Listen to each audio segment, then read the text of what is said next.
Во кривичниот суд Мајсут Мемиши, Алмир Асани и Флорина Рифи ќе ја чујат пресудата за дивите депонии во Вардариште. Тие се обвинети за создавање диви депонии на улицата Зендел Джемаил во населбата Вардариште. На претходното рочиште ја признаа вината за кривичното дело за грозување на животната средина и природата со отпад. Според обвинението, тие од 2020 до септември 2025 година нелегално откупувале старо железо и друг отпад без дозвола, при што непрописно го складирале и транспортирале отпадот, создавајќи диви депонии. Нивната одбрана смета дека нема докази дека пожарите на депонијата биле на местото каде што бил фрлан отпадот на обвинетите. Пожарот што избувна на дел од локацијата дополнително го привлече вниманието на надлежните институции. Во меѓувреме, граѓаните на аеродром секојдневно протестираат за затворање на депонијата институционално решение.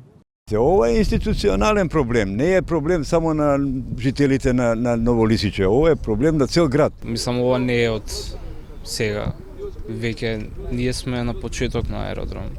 Мичурин го сеќаме последниве 4 години. Секој што понатаму ќе фрла, дали физичко или правно лице на Вардариште, да биде жестоко казнен за да се обесхрабрени да го прават тоа. Апсолутно дека ќе продолжиме со блокади додека не видиме конкретни решенија. Ние имаме одлични закони, трчајки за да влеземе во Европа, ги направивме хумани, социјални и така натаму. Меѓутоа, немаме нивна имплементација. Да ги исполнат нашите барања, што им ги дадовме.